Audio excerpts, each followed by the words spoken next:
China's latest health data just dropped, and it's raising eyebrows. From December 16th to 2024, respiratory infections surged across the country. But here's the jaw dropper. Human Metapneumovirus, a virus you've probably never heard of, was linked to over 6% of positive tests and accounted for 5.4% of respiratory-related hospitalizations.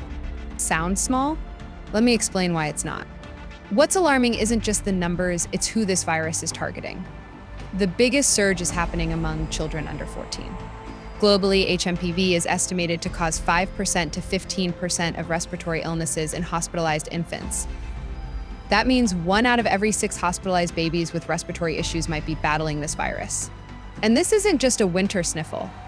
It's a serious respiratory infection that can lead to bronchitis, pneumonia, or worse. Imagine this. A virus that most people have never heard of quietly hospitalizing children, and it's been lurking in the shadows for decades. While many recover, the ones who don't can end up needing oxygen support or even ventilators. Now, here's the wild part. Why now? Experts are pointing fingers at the winter season, a time when respiratory viruses flourish. But others are asking tougher questions.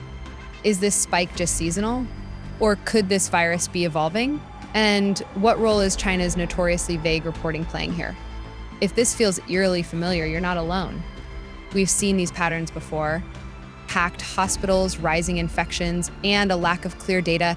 It's hard not to draw comparisons to the early days of the COVID-19 pandemic. Back then, China's silence cost the world valuable time. This time, we're seeing hints of the same. Here's what we know. HMPV has no vaccine. It's hitting children under 14 the hardest. And globally, it's responsible for a significant chunk of respiratory hospitalizations. But here's the kicker, even with decades of data, there's no definitive treatment. Patients are treated for symptoms and in severe cases need intensive care. So what does this mean for the rest of us? Well, vigilance is key. The pandemic taught us that even a small spike can snowball into a full-blown crisis if we're not careful. What's your take? Is this just a seasonal surge, or are we seeing the beginning of a bigger problem? Drop your thoughts in the comments, hit subscribe, and stay tuned. We'll keep you updated with everything you need to know about HMPV and more.